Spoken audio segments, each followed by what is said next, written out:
बड़े प्यार से पेपर पढ़ रहे हैं। यही पढ़, हिंदुओं का कोई जलसा नहीं होने दूंगा, ये पढ़ रहे हैं। किसने कहा है? अरे कौन? क्या नाम हुआ आपका चाचा? हमारा नाम राजू है। अच्छा राजू जी, कितने बच्चे हैं आपके? हमारे 3 बच्चे हैं।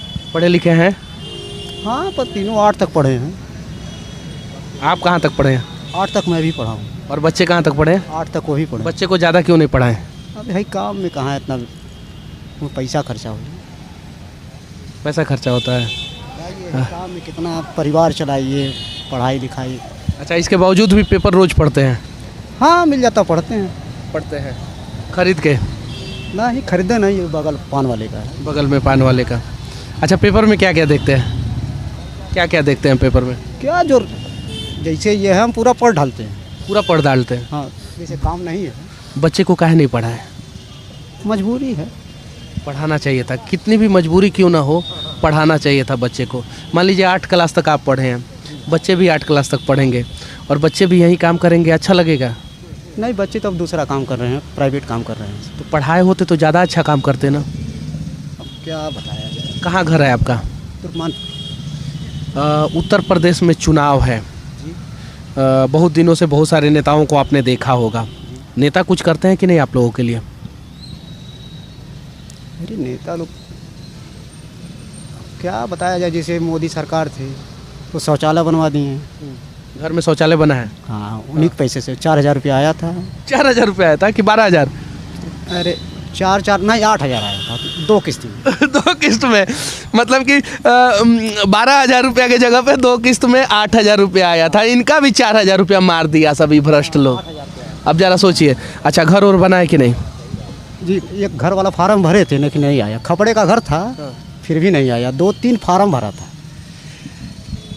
किस दर्द को दिखाएं हम और किस चीज़ को दिखाएं समझ में नहीं आता है। उत्तर प्रदेश के मुख्यमंत्री का गृह जिला है ये, और उनकी गलती नहीं है। अधिकारियों में खौफ ही नहीं है। अगर खौफ होता तो शायद, मैं चाचा को देखा पेपर पढ़ रहे थे, मैं इनके बगल में बैठ गया, 1 मिनट बैठा रहा, ये मेरे ऊपर ध्यान भी नहीं दिए, पेपर इतना चाव से पढ़ रहे थे। तो मुझे लगा कि पढ़े लिखे होंगे, इनसे थोड़ा बात किया जाए।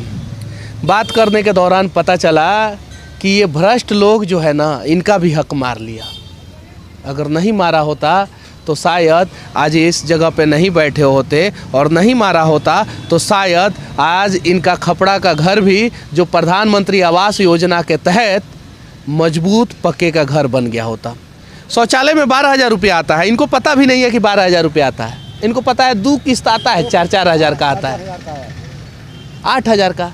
इनका भी 4,000 रुपया मार लिया सब, यानी 33.333% कमीशन जो है देना पड़ता है। चाहे आप मुख्यमंत्री के गृह जिला में हो, या चाहे प्रधानमंत्री के गृह जिला में हो, या चाहे कहीं भी हो। अगर ऐसा नहीं होता तो कम से कम ये बेदर्द सिस्टम, ये भ्रष्ट सिस्टम जो है ना,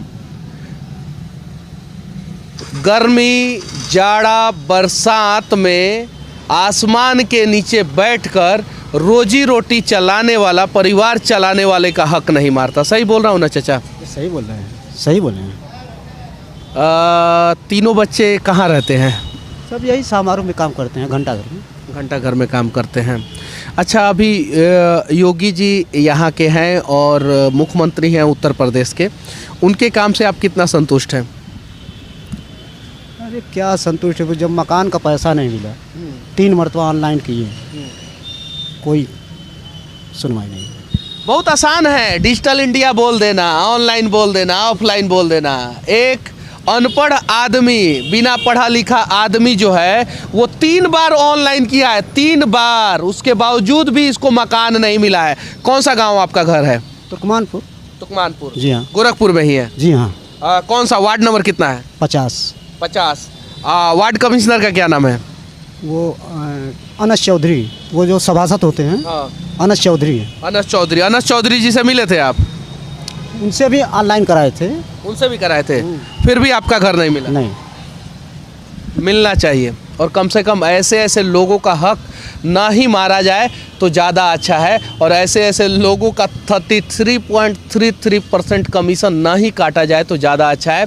और अभी मैं योगी आदित्यनाथ जी का जो कर्म भूमि है, जहाँ से वो सांसद बने, जहाँ से वो मुख्यमंत्री बने, उस कर्म भूमि के व्यवहार न्यायालय के सामने हूँ, और इसमें सभी जज बैठते हैं और यहाँ से जजमेंट होता है, न्याय होता है। देखिए न्याय, और इस न्यायालय के गेट के सामने एक व्यक्ति बैठा हुआ है।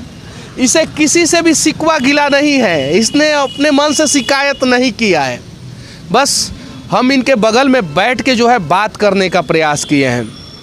लंबा लंबा चुनावी घोषणा होता है, समाजवादी पार्टी भी करता है, बहुजन समाजवादी पार्टी भी करता है, बीजेपी भी करता है। अगर उस चुनावी घोषणा पत्र में सिर्फ और सिर्फ एक बात लिखा जाए, सिर्फ एक बात, और उस बात का ईमानदारी पूर्वक पालन किया जाए तो घोषणा पत्र जारी करने की जरूरत नहीं है। सिर्फ एक चीज़ लिख दीजिए कि हम जीतने के बाद पूरी ईमानदारी पूर्वक काम करेंगे, और आप ईमानदारी पूर्वक काम कर दीजिए, कोई घोषणा पत्र जारी करने की जरूरत नहीं है और कुछ करने की जरूरत नहीं है।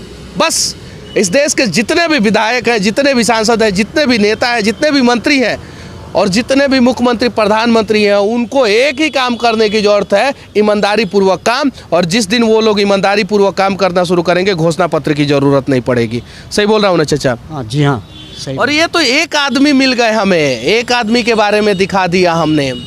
ऐसे लाखों नहीं करोड़ों लोग हैं इस देश में जिन्हें पता ही नहीं है उनका हक क्या है, उनका अधिकार क्या है। उन्हें पता ही नहीं उनका हक और अधिकार कौन मार रहा है।